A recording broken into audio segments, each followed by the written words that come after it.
this meeting to order. This was a special call board meeting of June 9th. And board members, you have before you an agenda. Are there any additions, deletions to the agenda? We have a motion to accept the agenda. It's got to get invocation. Pardon? Invocation. Mr. Chairman, I move that we approve the agenda and accept it in its proper form with no change. I second the motion. All those in favor say aye. Aye. And we have on the agenda invocation. Mr. Levisan, would you like to give our invocation? Heavenly Father, we want to thank you for the many blessings that you've given Vicksburg and Warren County and our people. We petition you to give us the insight to make proper decisions in looking at the large picture that we are entrusted to spend our tax money wisely in the best interest of our people. We hope that we do work that's pleasing to you. Certainly hope that the people of Vicksburg and Warren County get the services they need within a reasonable cost. In Christ's name we pray. All right. We have actually, since we've already started, we okay to anyone have objections to continuing with our discussion F, and we'll resume the regular agenda schedule. Won't you just make a motion to move to item F1? Is there a motion to move item F1? I'll make a motion to move to item. Second. All those opposed? All those in favor? Aye. Thank you, sir. Sorry for that. No problem. Just going over this, on the right side, there's the debt summary, the 2014 debt summary. We briefly went through these last time we were here, but just so you have it all in front of you and writing, in case you have any other questions. This is all your outstanding debt, or major outstanding debt. Starting with the 2006 MAP refunding bonds, those are paid off in February of 2018. As we discussed before, you can't prepay those until February of 2015. Although you can issue the bonds a few months early, it's really a little premature for that. We are looking at maybe 150 to or 100,000 rather, $90,000 to $100,000 in savings, but then you've got maybe anywhere from $80,000 to $85,000 to $86,000 in surplus that's in your account that you really can't touch or release unless we refinance these bonds, which then gets you out from under the existing obligations. So, again, if we refinance those, sort of the timing on that would be earliest, maybe starting the process around October, November, or maybe better yet, even waiting towards the end of the year and starting it up December and then January, issuing the bonds in February. Again, could get, initially upon refinancing the debt, not only could you release that $86,000 in surplus that's in that account, you get your first 30,000 in savings, approximately 30,000. So you're looking at a one-time cash influx of 115,000 plus 30,000 for the next 2 years after that. The 3 years after that, rather. The 2010 general obligation refunding bonds, those refunded your 1998-99 leases. Again, those cannot be prepaid. You have a little under $5 million in principal outstanding. Those are paid off in 5 years. You have pretty good interest rates. It's fixed rate bonds, and each maturity has its own interest rate, and those range from 2.5% to 3.5%. That debt is currently paid from operations and likely will continue to have to be paid from operations.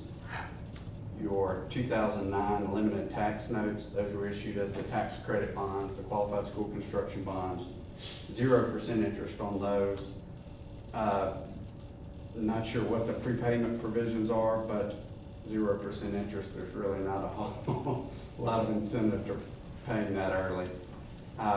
Your payments on that are $187,500. You're currently not levying any mills for that, although you have the authority to do it without publishing any notice. You just simply include it in your tax request. That whole notice and publication requirement was approved back when you approved that note in 2009. You know, with the value of a mill, I think around 550,000, you're looking at 0.34 mills increase just to levy a tax for that debt service payment. And again, it's authorized, you just have to ask for it. First of all, any questions on any of the outstanding debt? So on the 2009 limited tax notice, so that, all that was done proper, we already had the notice and so forth about levying that at that point in time? I did. I would like to be absolutely sure, but the documentation I've seen, in order for that to have been issued the way it was, all of that had to have been published. Unless something wasn't done correctly when it was done, then yes, you have the authority to issue that debt already. And so currently, we've been paying this out of operating budget instead of levying what we had. Right, out of your district maintenance or operations, instead of levying, which you can levy up to. So why would 3 we have mills. gone to the trouble of doing this if we were gonna pay it? You follow what I'm saying? In order to borrow money under state law, in order to borrow money, you have to use some existing statutory authority. Your 3 main, which you have in the bottom of the page and on the second page, you have sort of your main borrowing mechanisms. You know, first being a general obligation bond, which requires a referendum. Second is a 3 mil limited tax note, which is the way this QSCB was done. Requires you to publish notice, but no referendum unless petitions are filed calling for a referendum. After that, you have your lease statute, which is what your 98 and 99 leases that were refinanced with that general obligation bond were done. That's the same reverse referendum, but you can't levy a tax for it. You know, there's multiple reasons why you would choose one over the other. Again, those are the 3 main ways. General obligation bond, that one's out in this case because there was no referendum. So you're basically down then to a 3 mil limited tax note or a lease. The benefit over the limited tax note over the lease is usually a lower interest rate because there's a special tax levy associated with it, or that can be levied. So like for a general obligation bond, you have an unlimited tax levy that you can put on. A 3 mil limited tax note, you can levy up to 3 mils for repayment. So that's a special tax levy. You can't use that money for anything else. You default on your payments. The lender can go after that 3 mils if you can't use it for anything else. So they'll give you a little lower interest rate. And the documentation is a little easier than a lease. The next option, the lease, you know, again, can only be paid out of operations. You're typically going to pay a little higher interest rate because there's no special tax levy. They can only look towards your operations, and of course, if things go south, they're in there with everybody else trying to get their money back. But, you know, in y'all's case, you didn't intend, I guess at the time, maybe didn't want to levy a tax, or after the fact decided not to levy a tax. You're not required unless you don't make your payments. But probably most people do levy the tax for that. Does that answer your question? Sound ignorant, but how would we get money to pay this back from the Warren County Board of Supervisors? You make a It would be included in request. their budget Right. for You next make, year. like currently, you make your budget request or your tax levy request. You fill out the little worksheet and say, you know, we request. Of course, your request is in dollar amounts, and then they figure out how many meals, and then, you know, let you know how many meals you need to ask them for. But the same process, it'll be separated out. You'll say we need, you know, X dollars amount for operations, and you'll need 187,500 for limited tax notes. So it's a separate line item on your budget request. They then put the mills on to levy that money. Thank you. Warren, I've got a question. If the board decides to levy, on the QSCD, they decide they want to levy that to ask for that 0.34 mil additional funds, does that affect the ability to ask for the is that then leaving with 2.66 mils left, or is it a separate, when you talk about the 3 mil increase without going through the referendum process? You know, 4% 4%, operations yeah. increase. Debt tax levy has no effect on any other limitations. It doesn't have any effect on your 55 mil cap, doesn't have any effect on a 4% increase for operations. Okay. It's separate and apart from everything. Any questions?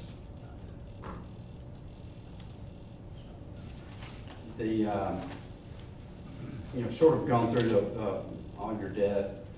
General obligation bonds, again, you have to have a referendum for that, 60% voter approval. Your general obligation bond debt limit, the 15% debt limit is around $89 million. It's questionable whether this 2010 GO refunding bonds are subject to that limit, but even so, you're still looking at $85 to $89 million in general obligation bonding authority. I have some of the general characteristics of 20-year maturity and such. Skip them down to 3 mil notes, just to run you through the process so you understand what it is. And again, you had to go through this same process for this 2009 QSCB. But the board adopts a resolution of intent. That resolution of intent is then published in the paper for 2 weeks, allowing, it's the same reverse referendum, allowing petitions to be filed, calling for an election. You set a deadline for petitions to be filed, which is usually the next board meeting. No petitions are filed, then you've got authority at that point to issue the note, issue the debt. Typically the process is 60 to 90 days, kind of depending on the size. If you're asking for $15 million, the process might be a little different than if you're asking for $1 million. But again, that process can range from 60 to 90 days. Again, just like your 2000 note, you include that in your request, and the taxes come in the following, February, March, April, primarily for repayment. Again,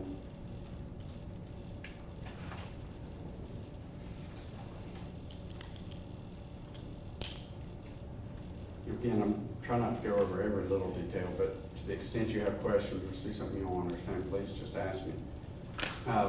Those you could place it with a bank, especially a smaller deal. You can find one of your local banks, or we could bid it out to, say, Trustmark, Hancock Bank, send it out to all the state banks, then submit bids. You can sell it directly to a bank that way. Or kind of like your 2010 refunding bonds, you could get an underwriter and do a public offering where the bonds are then publicly traded, or the notes in this case.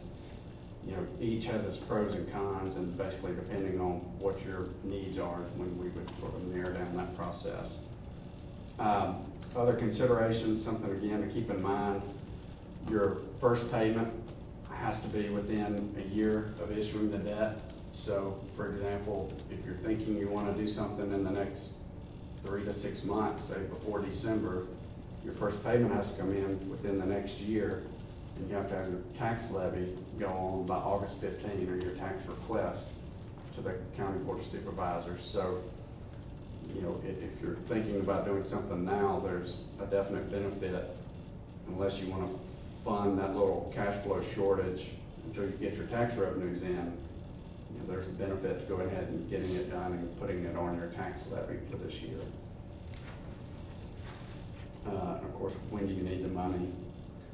Lease, we talked about that, reverse referendum, no special tax levy paid from operations, same publishing a notice. Shortfall notes, and I'll go over the importance of those in a little bit, but that's when your collections, what you actually receive from taxes, are less than what you've requested.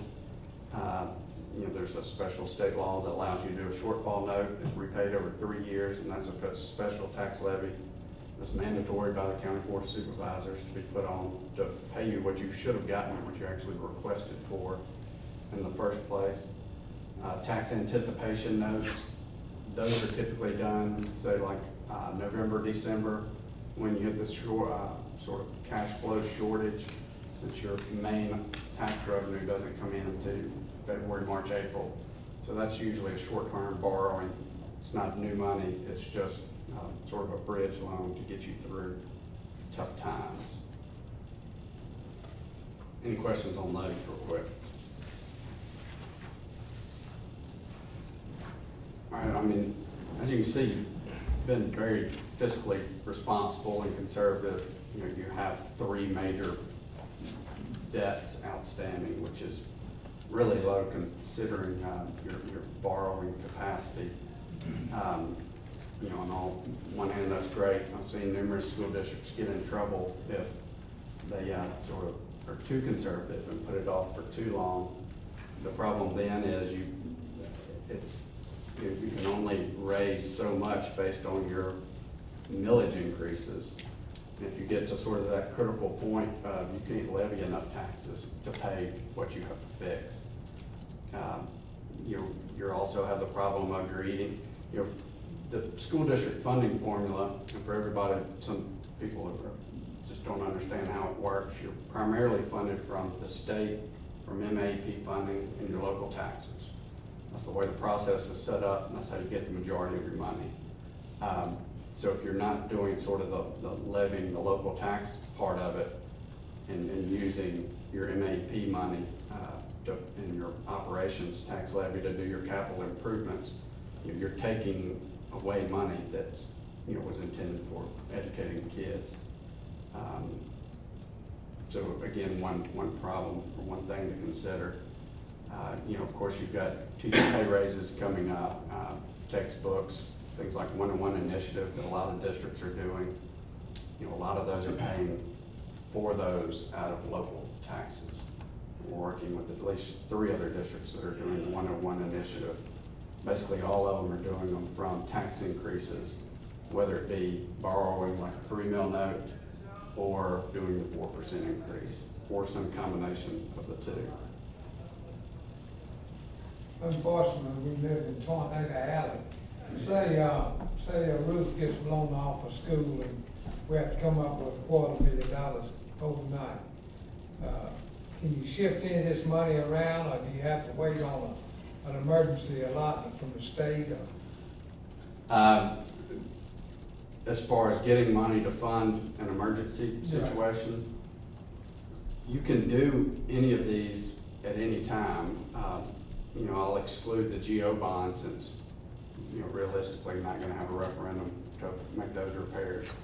At that point, the $3 million note, again, you run the notice and 60 days later, shorter, in an emergency situation, you have the money in the bank. Again, you can't put your tax levy on until possibly the following year, which might cause a problem on having to repay it, but there's other methods and other means to fill that gap. The leasing statute is actually called the Emergency School Leasing Authority Act, which again, real easy way, because on these reverse referendums, petitions are rarely ever filed. The ones that do have petitions filed, it's rarely enough petitions filed. In fact, I can definitely count on one hand the number of petitions I've seen filed in the last 7, 8 years. So, but does that answer your question?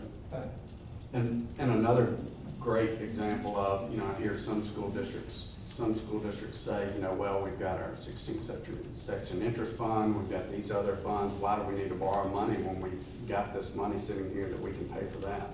Well, for that very reason, because this is sort of borrowing for planning purposes.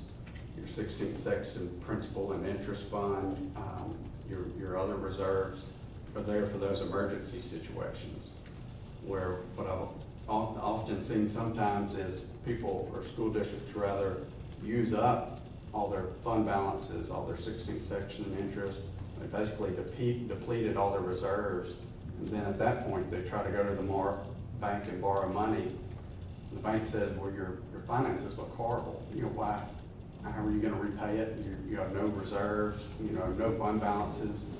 So it's sort of a catch-22, and, you know, to me, if you're going to borrow, you know, if you have $10 million that you want to do, and you know you're gonna do half of it from reserves and the other half from borrowing money, there's a benefit to borrowing the money first and doing the reserves later, because if you do the reserves first, you might not get to borrow the money later. So anyway, or banks, of course, will put a higher interest rate on it, depending on what credit risk they perceive you. But another large school district, they, see, it was within the last 3 or 4 years, they had some large capital improvements they made. They made really significant borrowings from their 16th section principal fund, you know, over $10 million. They also had, we're doing a $3 million limited tax note between $15 and $20 million, but they did the 16th section loans first, and then tried to come back and do the, when they'd sort of run out of that money, come and do the repair, finish up the project doing the $3 million limited tax note. And a lot of the banks who were bidding on the debt said, well, you know, their fund balances look horrible. You know, you got this huge, because on your books, you have to show a 16th section loan, even though it's to yourself, you have to show it as a negative on your balance, on your books. So, you know, again, just something to keep in mind. And if anybody's borrowed money recently, you know, it used to be we could call a bank, say, hey, this school needs some money. You know, 2 days later or that afternoon, we'd have a commitment, and now it's just not that way. They have all their sort of internal audit procedures that they've got to go through. And if you're not in their territory, then they have to justify it to their internal auditor. So they're really clamping down on all of that. I'm sorry I've sort of gone off on a tangent, but try to, you know, another thing I mentioned, the teacher pay raises, but you also have sort of the changing dynamic, I guess, of the schools, and that you are sort of, most school districts are competing with their neighbors. You know, you've got this school district who built a brand new football stadium. You know, the other one, you got this beautiful elementary school that parents are saying, I want my kid to do there, I'm gonna move out here to do that. For example, my kids, all of them go to public school in Madison. We moved to Madison so that we could put them in the public schools. But so you can have a benefit of having great facilities and amenities, athletic facilities that can actually draw people in, which then increases your tax base and has the effect of lowering your millage to raise that same amount of money. So, which is just trying to show you that there is another side to borrowing money, and kind of like any business, borrowing money, not all debt is bad debt. All right, I'll switch real quick to the next page. I did a tax levy comparison. And there's a lot of numbers on the page, but what I tried to do, and these are all other school districts that we work with. I know in our last meeting, I think Clinton Public Schools and Madison County Schools, those two names kept coming up. Of course, you know, they're great schools, have great facilities, but just to give you an idea of what your taxes look like, what your assessed value sort of, that way you can compare apples to apples and see how you compare to what these other school districts are doing. You know, on the top, I did it by fiscal year, starting from left to right with the most current fiscal year, working backwards. You have assessed valuations on top. I separated out between your operation mills and debt service mills, and then a combined total mills. Enrollment figures, ones that I could find, $100,000 house and $15,000 car. That's the total annual tax to a taxpayer that has a $100,000 house and $15,000 car. That's the total annual taxes that person would pay. Below that, value of 1 mil, that's what 1 mil produces for the district. And then the next two rows are additional dollars or additional money that the Vicksburg school district would get if they were using the same tax rates that Clinton schools and Madison public schools were using. So as you can see, Clinton has a Clinton has significantly been increasing their taxes over the last few years to pay for all these things. Of course, their total mills for this coming year will be 67.87 mills, which include 52, a little over 52 mills for operations and 15 mills for debt service. The debt service mills would include 3 mill notes and general obligation bonds. You know, as you can see, that's a pretty significant difference in if Vicksburg had the same total tax rate as Clinton for this current year, or this coming year, would be an $11 million increase for your school district. That's using our current millage That's usually, based on their percentage formula that they've been using. That would result in $11 million a year for us. right, that's your current mills at 47.81, and that's assuming no change in your assessed value. Because a mill is a mill and costs the taxpayer the same regardless of if they're in Clinton or Vicksburg or Madison or DeSoto. So for 5,000 students in the Clinton district, and we have 8,300. An average $100,000 house, $15,000 car costs $940 in Clinton in taxes. And in Vicksburg, it costs $693. Am I looking at that right? Correct. Exactly right. Right, that's exactly right. That's what a taxpayer is paying here compared to a taxpayer paying there with those assets, that property. And we have twice as, well, And we almost have- twice as many students. And twice the assessed value. And twice as many buildings. And there's, you know, obviously numerous factors that go into different things, but, you know, and we talked about Madison and Clinton. I've tried to go through all the schools that have maybe somebody a little closer to your size and assessed value, and also plugged in Lamar County School District. We work with them as well.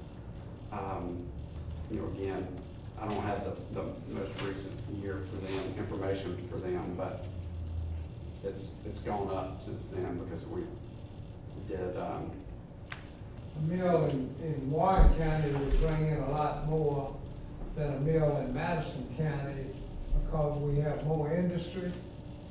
a mill is based on your assessed value. You know, but if we have more value in things like industries and large homes and things like that, that gives you increased value, wouldn't a mill in Warren County bring in more? It would, but as you can see, Madison County's school districts, their assessed value is 1.1 billion, excuse me. And Vicksburg is around 600 million, excuse me. They're just about twice as much assessed value. Right. And Clinton is half the assessed value that we are. See, they don't have many industries, and I don't understand why we have less assessed value. That car plant over there is probably the Car biggest, plant. That's in Madison. that's probably the Big biggest. guy that's large, but they still have large residential. We got They've got huge Very large A residential. lot of retail too. And the property values are held high over there because they don't allow any multifamily dwellings in city limits of Madison. So, Right.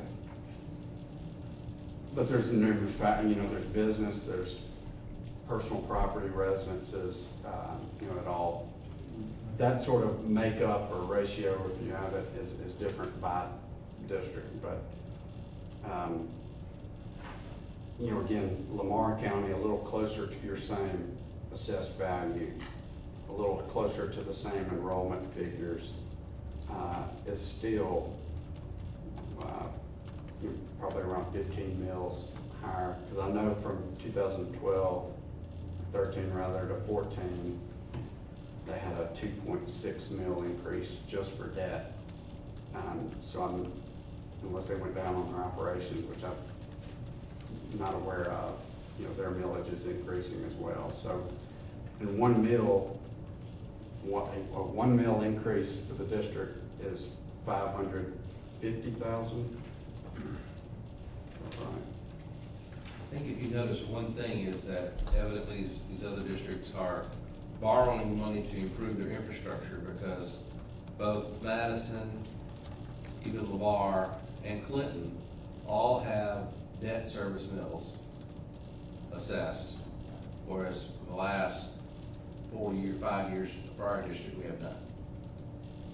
In the far right, and you're exactly right, the far right column, I tried to go Yeah. through and see which recent deals they've done. You know, like for example, Clinton did borrow 14 million in 2010, $14 million. Madison's got $110 million in debt. Mhm. Is that right? Am I adding it in my head, give or take?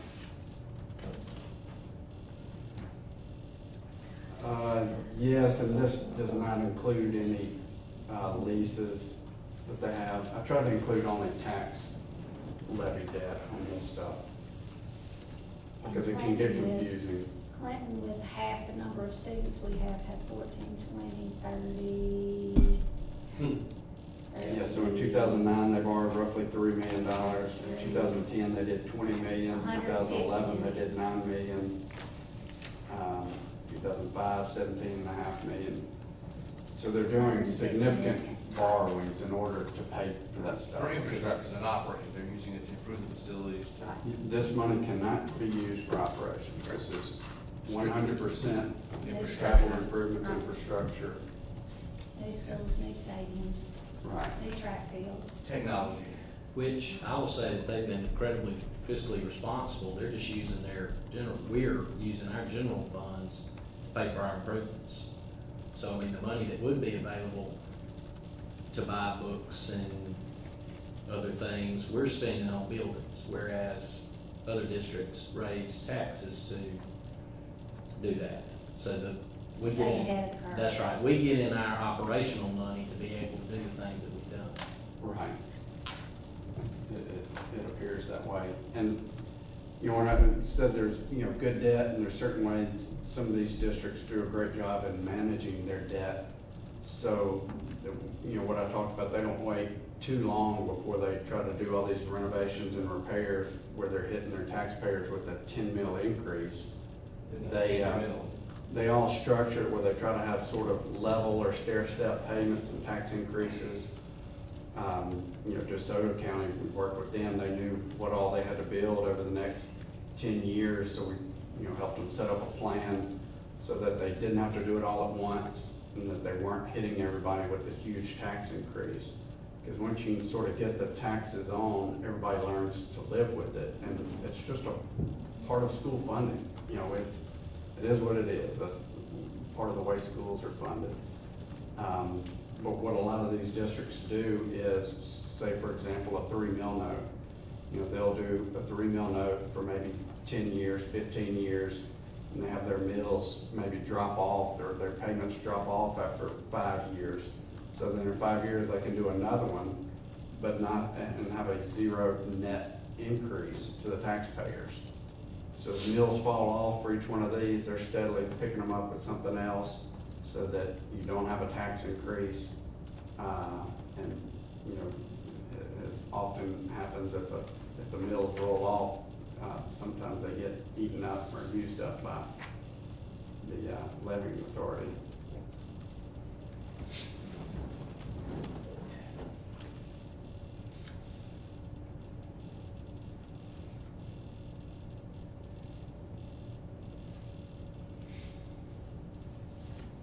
Again, I think Clinton did or is doing the one-to-one initiative this year. That's, I think, a large reason for the tax increase they're gonna have this year. Madison County Schools, I think they're doing the one-to-one initiative as well. Again, funding that out of, I think, primarily the 4% or up to 4% increase.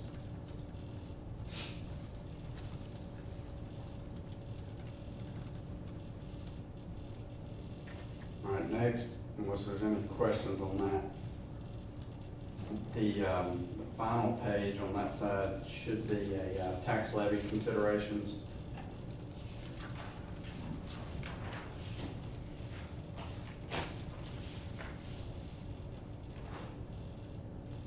Well, let me take a step back. Let's go over it since we've been talking about that. Go to the left side and pull those schedules out.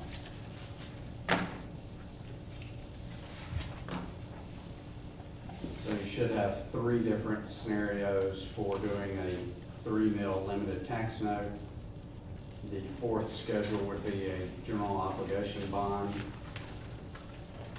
And then the 4th is a tax impact calculator, which for each number of mills and bowls, you can see the effect on, you know, a taxpayer with a $50,000 house or a $200,000 house or $10,000 car, $15,000 car. And I ran it for different amounts to sort of coincide with these different scenarios that I included. Anywhere from a 10-year 3 mil note, which would raise, you know, $4.7 million. And also included in all these scenarios, levying the taxes for your existing 2009 note, that QSCB. You know, since it's already there, all you gotta do is ask for it. That's the definite lowest hanging fruit of easy money to ask for. But again, the voters have already approved. They had their opportunity to object to that. So since, if you'll remember, the 2009 QSCB, the tax levy for that is 0.34 mils. So this scenario 1, I tried to do just a 1 mil increase for new debt, and then plus that 0.34 gets you to a total of, you know, 1.3534 mils levied each year. You know, again, making several assumptions based on interest rates.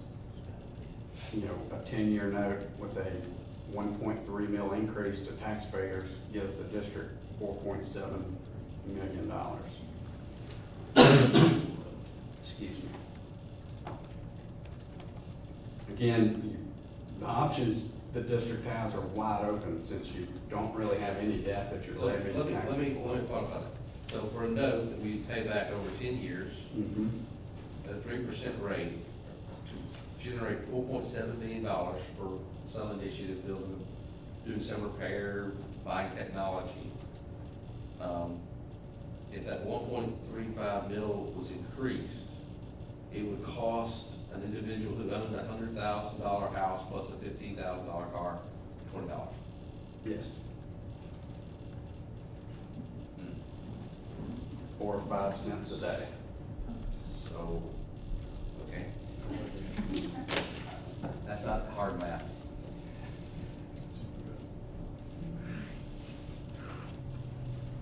You know, again, the next one is 3 mils. You can see that same $100,000 house and $15,000 car is $43, $44 a year. And that gets the district 16. around 16 million. And to equate that into what it cost, Speciall several years ago, it cost us to build the 2 large elementary schools, what, 11 million, 12 million? Is that right? Well, we did certificates of participation plus, that was, plus MAP. I've forgotten the numbers, 11.5 and 9.5. What were those? What was the total MAP? I think 11, it's been a while since I looked at it. It was 9.5 and 2.5 on the COPs, I believe. And then whatever we could have generated for, from MAP. I've forgotten the total amount of that. But we had maxed out what we could get for MAP pledge. So we had to go for the lease purchase COPs for 12 million.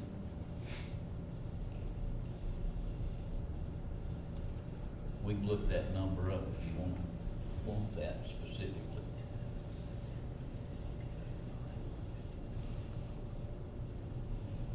So it's not a lot of money to raise a lot of money, is basically what you're saying.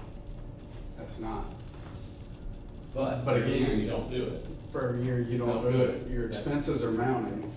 And our buildings are getting older, our infrastructure's getting in worse shape. And So it costs more money to make those same, to repair that same building because it's got another year of age on it. We're saving ourselves in the prosperity.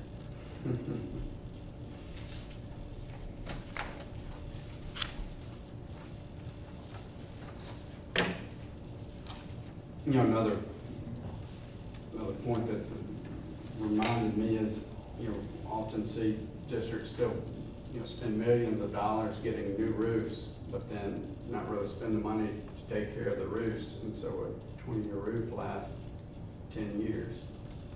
And then after that 10 years, they gotta spend another millions of dollars to fix the roof. But in the meantime, they said they didn't raise any taxes, but the roof lasted half the time that it was supposed to, that they paid for. So there's a definite benefit to sort of spending some money and being fiscally responsible along the way to take care of what you have.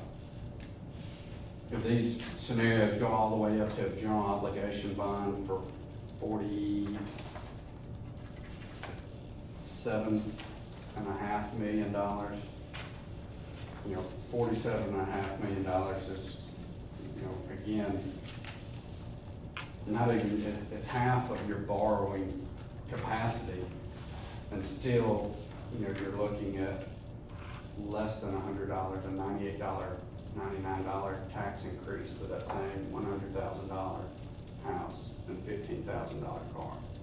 You're 27 cents a day. I wanna know where you're getting these cars for $15,000. Well, I think that's the average of most cars in the last 5 years. A new car costs $30,000 and you're guesstimating. Now it's time for a little humor. Well, duly noted.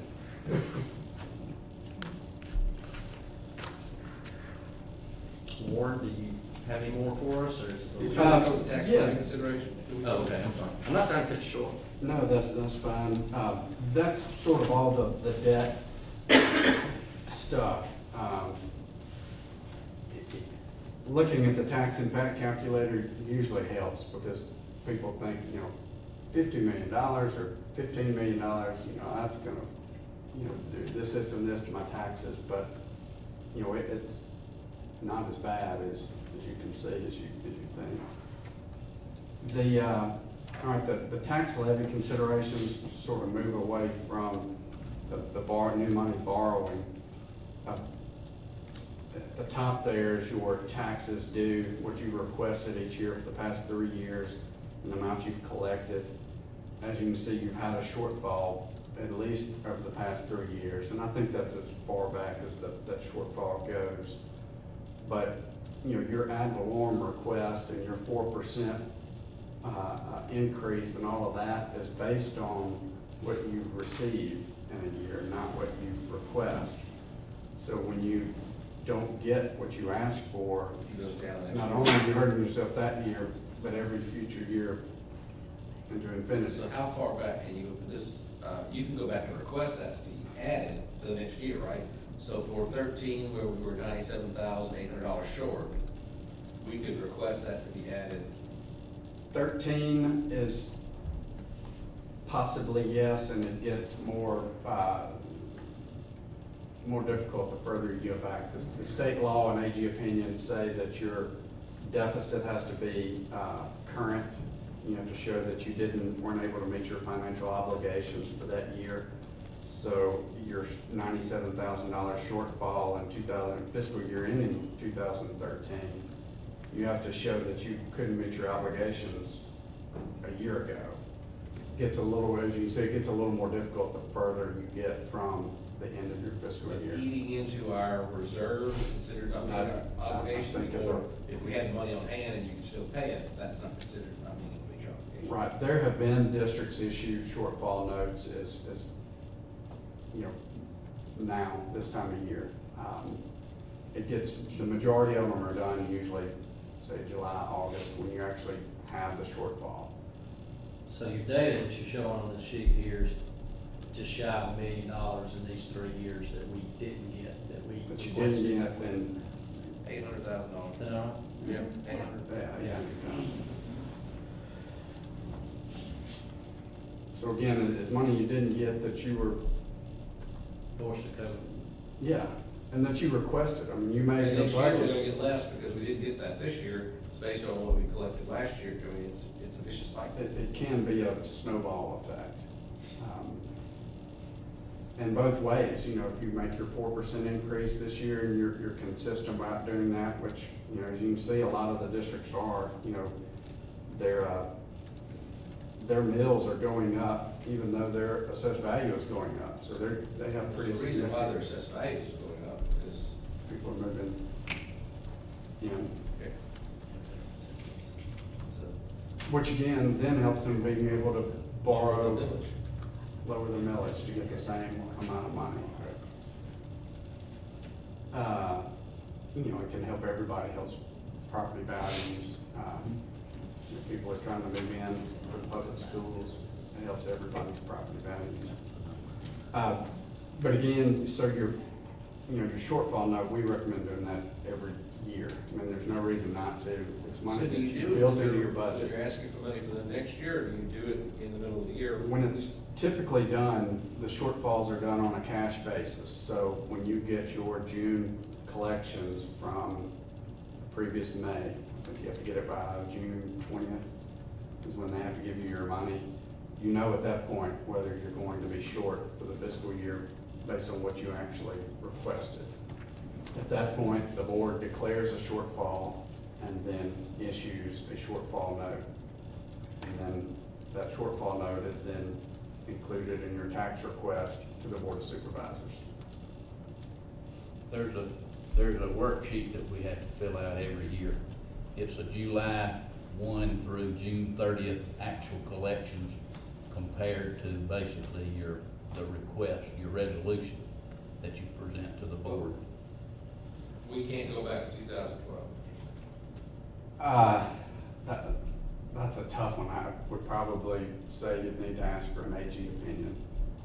Well, we can do 13. It gets easier to do 13. And if you're gonna have one for 14, I mean, do you know if you're gonna have one for 14 yet? Or Well, we haven't collected for what? This is May, June, and July. It's July, we, record in this current, well, I guess it's, actual cash. But it's done on cash basis, so Yeah. by June 20th, you know for certain. Right. But usually if you can talk to your tax collector or levying authority, they can give you an idea of where you're gonna be. Because they have the money before June 20th, so I think generally they're gonna know what you're gonna get. But sort of the process is, you know, the statute says you have to declare a shortfall and then actually issue the shortfall note. Declaring a shortfall does nothing. You actually have to borrow the money. I know you would know this, but, in Vicksburg, in the near future, there are gonna be about 600 new jobs. And, those people will be buying houses and cars and what have you. Is it in your process of looking at the big picture with this school district, have you given any thought to the increase that will come from those additional jobs? At the housing level and at the automobile level and You know, any increase in number of houses built, if your assessed value goes up, any of that all makes your numbers look better. You know, of course, if you have enrollment going up, that helps as well, but you also have to provide stuff for those students. So none of my numbers deal with that, but that's certainly something to keep in mind. And side point, if 5,000 children showed up tomorrow, we're still working off last year's, I but, understand. because I don't get any money into But next we year. also don't have, chairs, classrooms, to sit 5,000. As well. Or Student hangers. Yeah. But in the process of planning, we need to realize this has already been publicly announced. Sure. So we're gonna have to get ready for some additions Yes, sir. in the near future. So, This is great information. Thank you. Yeah, when again, all goes into your planning process about when you ask for the money, when you get the money, when the tax revenue comes in to repay it. You know, all of that needs to be thought of instead of getting to the last minute and saying, oh yeah, now we need to spend $5 million on chairs for students, or smart boards, whatever. Back to the tax levy considerations, again, that's just something to keep in mind of the shortfall. There's, you know, you're leaving money on the table, again, that you plugged in your budget, you built your budget on. The county was responsible for setting the millage at a rate that you would get your money. The tax levy increase that we've talked about, you know, there's a 0 to or up to 4% increase that has its certain requirements. You have to publish the notice for 2 weeks.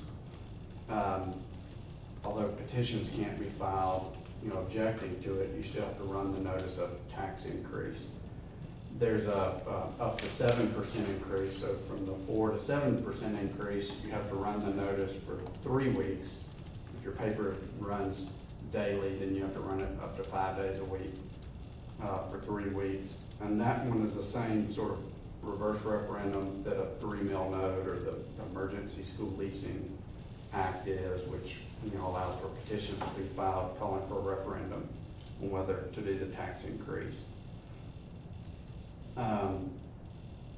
You know, again, you still have time to do all of that. You know, your budget doesn't have to be finalized until August 15th. And we typically recommend waiting as long as you can because your actual numbers don't get in until June 30th. You know, during that time, you're still determining what you need to do. You can then publish your notice of all of this during July and then approve your budget, finalize your budget in August, as long as you get that in by August 15th. You know, a 4% increase, these are rough numbers because there's a very complex calculation that you have to do. You know, roughly $1 million for the district. So that $1 million is something that's available. You can ask for it every year and you can get it every year. You know, again, that's a increase. Up to 7% increase would be $1.8 million for the school district per year. And again, it's the snowball effect of You asked for it this year, you asked for 4% more next year, that increases the amount.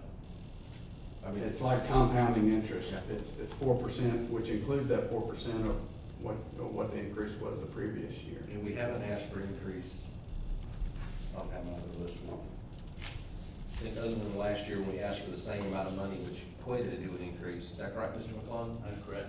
We haven't asked for an increase in how many years? Well,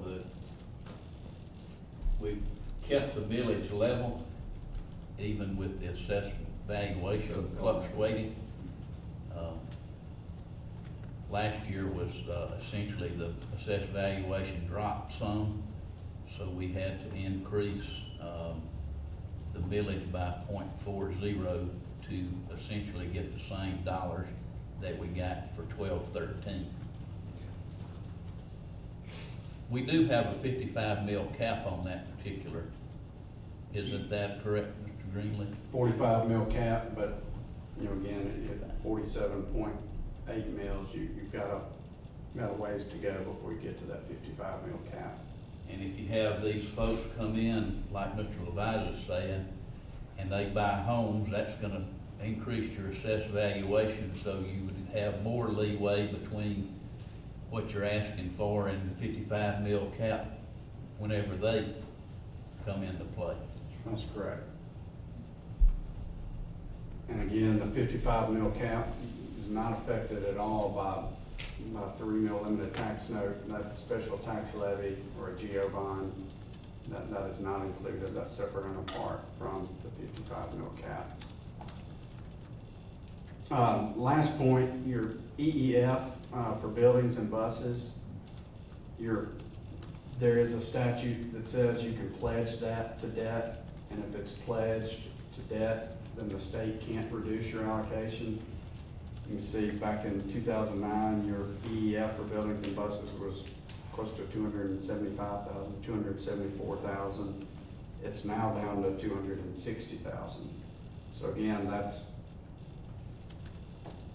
perpetual, it's down, you know, a lot of that I think is based on your enrollment numbers, but once you pledge it, it's fixed. The state can't drop it. Like if you pledged it before the end of this fiscal year to some debt, the state cannot by law reduce your allocation below 260,000.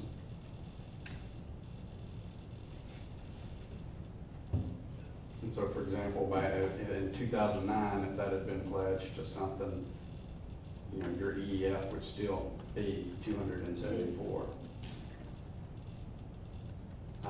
Those pledges have to go into effect before the end of the fiscal year because NDE recalculates everybody's EEF allocation at that point. So if you're worried about it going down, pledge it before the end of the fiscal year.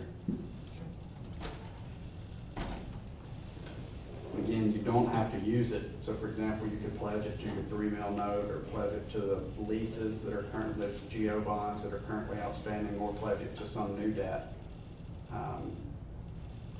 Whatever you pledge it to. Do you have to pledge annually, or is this a one-time pledge? You can do the pledge one time and say that it's effective for, you know, the next 15 years, or you can do it annually. If you're pledging it to existing debt, it's probably, I would recommend doing it year to year until you determine, you know, hey, we'd like to do this new project and include that so we don't have to raise taxes as much. If you're doing it to new debt, you would probably pledge it for the duration up front. That way it helps a bank who's looking at it because that's considered pretty good credit quality money because it's coming from the state.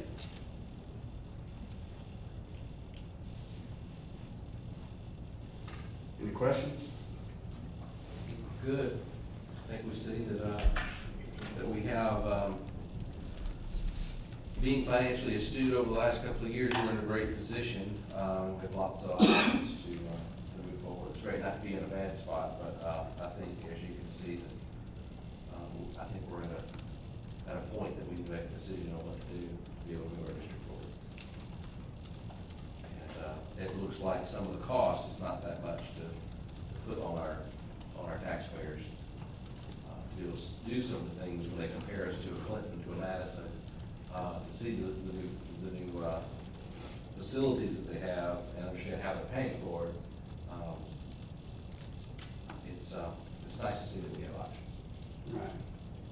Thank you. Yeah, you're welcome. I appreciate it. Thanks for being here. The board set me out to find some good quality advice, and I hope I've done that. So as y'all move forward, and they've got some decisions to make about goals and where we're headed and what we need to do, and we appreciate the input. Everything else that we need to continue on our agenda needs a quorum, so we're going to take a 5-minute He recess. told me you had to go use the telephone, so We'll take a 5-minute recess. there's no motion to get on the floor right now, so here it comes. Go ahead. Maybe there's not a need for a 5 minutes. Okay. Mr. Pratt made a motion that you take care of the entire debt, Mr. Revisor. I thought it was time for a little. I signed that just right.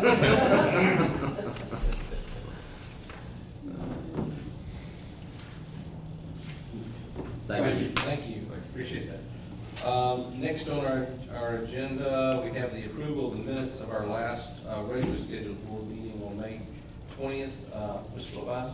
Mr. Chairman, we'll call for additions or deletions to the minutes as printed for May 20th, 2014. Any additions or deletions? Not hearing any, we'll entertain a motion to, or I'll make the motion to approve the minutes as written for May 20th, 2014. Second motion. There's a motion properly seconded to accept the minutes. All those in favor, please signify by saying aye. Aye. Those opposed, same sign. May 20th meeting minutes are approved, or accepted. The next item, item B, which is acknowledgement of our special call board meeting. Shannon, we have the notice that was published. You have it though? Okay. And it was submitted and it's posted properly and all laws abided by? rules, no rules are broken there. Okay, next item, do we need to vote on that? Yeah, motion to accept and attach the notice to the minutes. All right, do we have a motion to accept the notice of the special call I meeting? make a motion that we accept the notice and that it is attached to the minutes. Second. All those in favor, please signify by saying aye. Aye. Those opposed, same sign. It carries. Next item, C, personnel, several items under here. First item is superintendent, you have a recommendation for a special education director? I do, pretty excited about it. We had an extensive search, probably interviewed longer for this position than we have any other position. Rightly so, because our students with special needs are just that important. We have come in as a recommendation from our board that interviewed is Miss Amy Deason. She is currently the special education director in Natchez Adams School District. She has 16 years of experience in special education. She has a bachelor's degree, a master's degree, and an ed specialist. And she is coming as a unanimous recommendation from our interview board. And your board, not talk about who was on his board of Six. six? 1, 2, 3, 4. No, seven. Seven. Which was comprised of administrators and special education assistant director and some central office personnel. Further discussion on I make a motion we accept the superintendent's recommendation. Second. that? The motion properly second. All those in favor signify by saying aye. Aye. Motion carries. Classified and certified resignations. I make a motion we accept are we doing recommendations or This resignations? is classified and certified resignations. Resignations. Yes, That we resignations. accept the resignations. Is there a second? Second. The motion and properly seconded to accept the classified and certified resignations. All those in favor, please signify by saying aye. Aye. Those opposed, same sign. Carries. Next item is the 2014-2015 certified recommendations. I make a motion we accept all the recommendations. Second. We have a motion to accept item 3C, all of the 2014-2015 certified recommendations. The motion properly seconded. All those in favor, please signify by saying aye. Aye. All those opposed, same sign. Motion carries. Classified recommendations. I make a motion we accept the classified recommendations. Is there a Second. We have a motion properly second to accept C4, classified recommendations. All those in favor, please signify by saying aye. Aye. Those opposed, same sign. Classified recommendations are accepted. I want to make sure we're all on the same wavelength. There are no new positions. No, sir. included in it, No. because we have not had an increase in No. student enrollment. Thank you. Thank you, Mr. Lyon. Good point to make, sir. Next item, item D, contracts and agreements of services.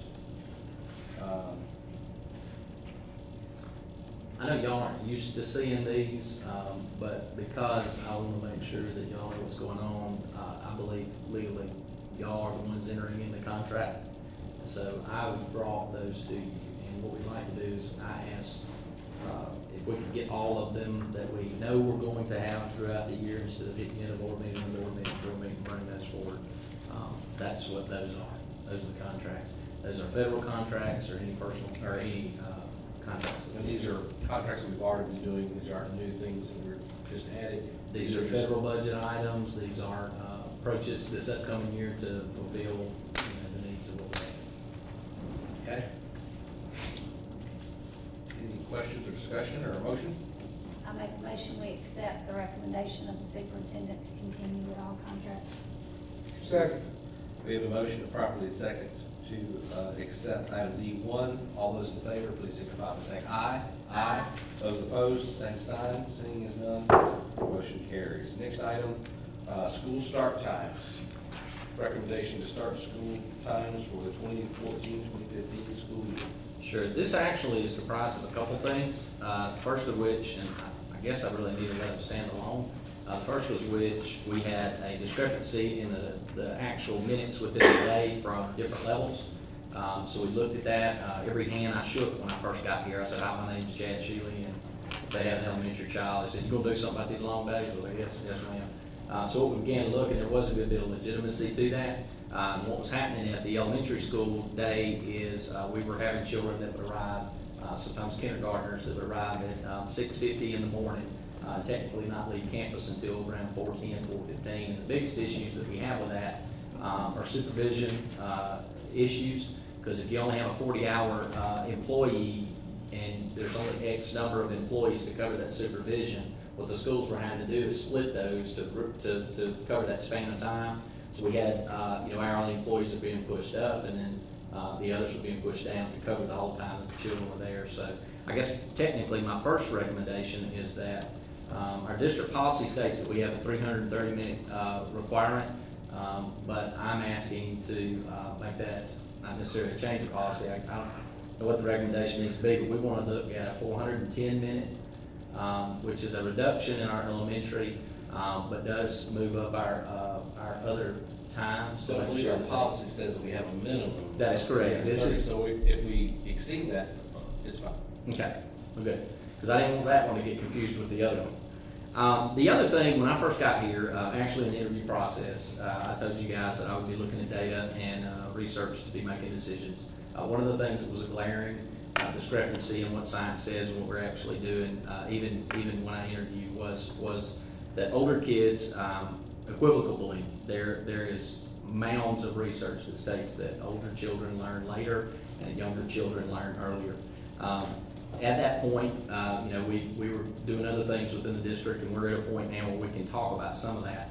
I supplied the school board at the last regular scheduled school board meeting with an article that does cite 57 researches that are out there that support that older kids learn better later. So when we started asking what that means for us, we didn't start with Chad Shealy making decisions. We brought all the schools together and we got in one room. Said, what do y'all think about this? And the principals came with a recommendation. Then we pulled in our food services, we pulled in our bus service to ask, what does this look like for us as a district? And once we got those numbers together, we began to look and clarified some things, original start times. We actually had something that was printed that wasn't quite accurate, which had some folks kind of upset. But the actual times that we're making a recommendation for were settled. Those were presented to the school board at the last regular scheduled school board meeting. And technically, the recommendation coming from us, and when I say us, it's not just Chad Shealy, it's all of our staff that have gotten together, and this is a request we're asking for. Is a start time of elementary at 7:25, which is a dismissal time of 2:50. Junior high is 8:15 to 3:40. High school is 8:25 to 3:50. We fielded some concerns about parents that wanted to drop their child off in the morning. We already have within our finances, Mr. Joe, people that were paying for supervision in the morning, so we adjusted those times to an hour before that. So the earliest drop-off in a vehicle at the junior high is 7:15, and the earliest drop-off at the high school is 7:25, which would allow those parents to wanted to drive their children and drop them off and then get to work on time. Can you cover real Excuse quick? me, Chad, you said, I'm sorry, you said 8:15 for junior high. What was the 7:15. difference? No, start time. You said 8:15, but what we got right here is 8:25. That's the time it starts. For the high school. 8:25, the times we have not the right times. Okay. No, something I different just in didn't the say what yours newspaper. says, so I'm just asking which one. Oh, is yeah, right. no, yeah, that's the one we're making a This one is recommendation. not right. That is correct. I don't know what that's right. Okay. That's what I was asking. And with this, What is it? Yeah. 8:15 and 8:25. All right, The so other- talk about, this is what time they can drop off, so talk about other things that happen in the morning, what time learning will start. this is walking in the door, and of course, all kids have to eat. It's the first priority, to walk in the door and we feed. That means different things for different schools. Size variance will be there. You will have some people that can feed a lot quicker because they have less students. At a larger school, obviously, that would take. It's not all too different from our high schools. Will be about the same. There's a few more students at Warren Central. However, capacity feeds a little better at the high schools than some of our elementaries. One of the things in feeding that we talked about is potentially having some students be able to do a pickup lunch, take it to the room instead of having to eat in the cafeteria so that we can get those actual start times. And I wanted to kind of read, I'm not going to read all of this, but I wanted to read a portion of it. In the early 90s, researchers from Brown University and University of Sao Paulo, and also as recently as University of Michigan, have found that there's evidence that the biology drives the learning of a child in adolescence. When they go through puberty, their body changes, their learning rhythms change. They move from they go to what's in quotes by called a phase shift. Adolescents go to bed later, they rise later than younger children. Typically, they are unable to fall asleep at earlier times and sleep later to get the 9 or more hours of sleep they need, and that is whether they're in class or not. And our early start times are yielding some unproductive times for our older students. Even though they're in school, it's impeding that learning. In 1994, physicians began advising school leaders to eliminate early start hours for teenagers. Sleep experts urge a delay in the morning until 8:30 or later for middle school and high school. While some administrators have listened, most adhere to the school schedules described by preeminent scientists as toxic, abusive, nonsense, cruel, and nuts. Not my words. More than 85% of public junior and senior high schools still have a start time that is not conducive to the learning of children. Students at later starting schools get more sleep, perform better academically, have significantly fewer automobile accidents, report greater motivation, less depression, experience fewer physical health difficulties, and are less likely to be tardy or truant. They demonstrate better performance in attention, impulsivity, and rate of performance, and according to the Brookings Institute of Economics, will likely earn significantly more money as adults than those who do not have this format. Also, to the extent it may be said that there is a debate concerning start times, 57 studies show that science favors only one side of this argument. The other side is governed by unawareness and adult convenience, busing, athletics, politics, rather than education or needs for the child. But what I would like to point out is the healthy, safety, and equity benefits that start at the middle and high school times are more in sync with the needs of children are refutable. And the bulleted points that are listed, and I'm going to have this document available with all the links where you can look at the research on our website if approved. If not approved, it's going to be a moot point. You have improved in alertness, memory, attention, and cognitive processing skills, improved academic performance that may be twice as great in disadvantaged students, reduces tardiness, truancy, and dropout rates, more sleep per night, reduces fatigue, reduced depression, anxiety, suicidal thoughts and behavior, improved athletic performance, reduced risk of obesity, eating disorders, and diabetes, improved mood and impulse control, builds stronger immune system. It reduces risk of stimulant and drug abuse and high-risk health behaviors, especially during early unsupervised hours in the afternoon. Reduced delinquency, fewer car crashes, and better psychomotor performance. I thought this specific one was pretty interesting. One of the research articles said it was a 70% reduction in car crashes in teenagers. It reduces that time in the morning where they're driving when everybody else is driving. In addition, in a low-lit, foggy morning and sometimes icy conditions, it allows that to dissipate before those children, who are our most risky drivers because they're newest at it. It takes them off the road during that time. They have fewer car crashes and better psychomotor performance, and then increased visibility. There's a long-term economic benefit. A recent report published by the Brookings Institute predicts that starting high school 1 hour later would result in roughly $17,500 in increased future earnings per student in the present value, a benefit cost ratio of at least 9 to 1. So when looking at, as we move forward, these start times will be representing what research says. I'm not smart enough to know it all, but I know there's billions of dollars that have gone to say what works. I will say selfishly, as a parent of 3 boys, I want my children to have the best shot at the best education they could possibly have. And this seems to be something that research only points to one side of the argument. So as a recommendation, from our staff, all of us, we're making a recommendation that these be our start times and the leverage to allow early drop-off at 7:15 at the junior high and 7:25 at the high school. So the primary reason you're asking for this is to increase, Performance of students. that's what we hired you to do. Yes, sir. Last time I checked. I have clarification. We're on television and we have a newspaper represented here. Quickly tell us what the drop-off times are now and what they'll be next year for the general public. That's a good question. The current drop-off times are all over the board, Mr. Joe, which is part of the problem. We don't have schools that are acting the same. We have elementary schools that are taking kids in at 6:50, you know, and. So that's the individual principal doing that, not the policy of the school system. Correct.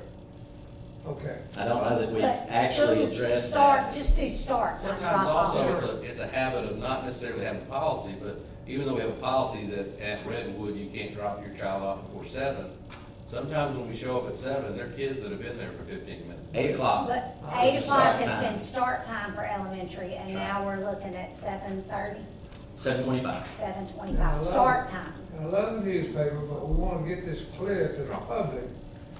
Man, Well, it's not 9 o'clock in the What's morning. start No, sir. time?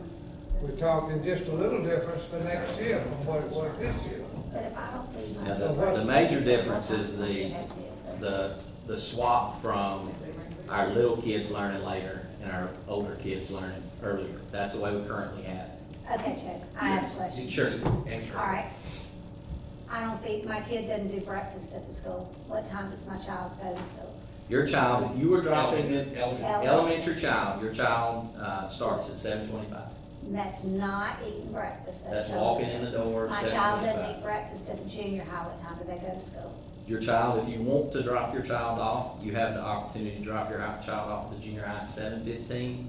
They don't start school till. 8:15. So And at the high school, 8:15, same And question. the high school is 8:25, is the first walk off the street. Or if you want to drop them off, it's at 7:25. Okay. okay, so let me know that 7:25 is elementary drop-off time. That is My correct. child walks through the front door. What happens then? They start school.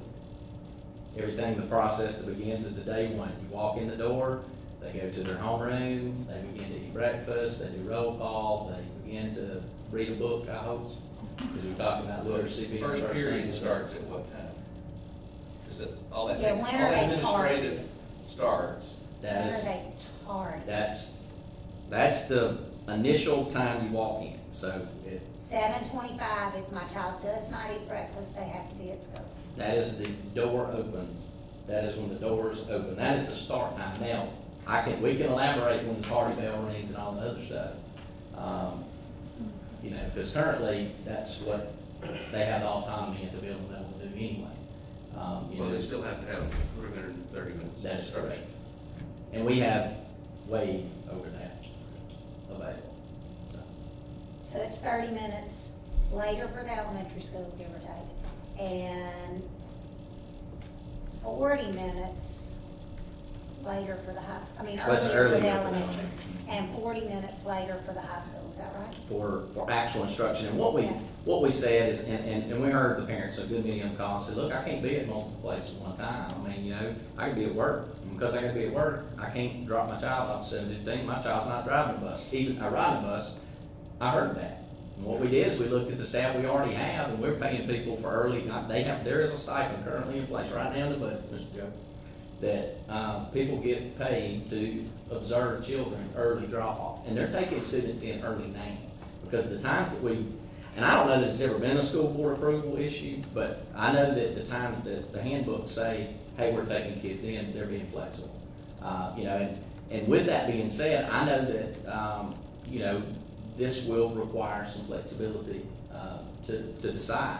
I guess the reason technically it's in front of you, we talked to the Mississippi School Board Association, Denotris Jackson, and she said that this is an everyday operations, and that this is a decision of the school district. So when I talked to Briggs said, yep, but we don't want there to be any misperception or anything hidden from or under the covers. So take it in front of the board. That's the reason we're sitting here now. And you know my heart. All of you should know my heart at this point. I do not want anything that we do or anything that I do while I'm here to be deceptive or hidden. Trying to keep these times confidential until you were the first people to see them was the reason we got at the last board. So, Right. I make a recommendation, we accept the new start times for 2014-15 school year. Motion. You said- I make a motion that we accept the new start times for the 14-15 school year. With the understanding that this is a positive move to improve education, I will second that. We have a motion and properly seconded to accept the recommendations of not just the superintendent, but our administrative staff for adjusting start times for the 2014-15 school year. All those in favor, signify by saying aye. Aye. Those opposed? Matt, I hope you can help us with that. Sometimes it's a little better. This was, what was over the packet? I think take that right there. that's incorrect. That's what we just approved. Right. Okay, gotcha. And that's where. Okay, good. I think the public wants to have confidence in our school system and in our school board.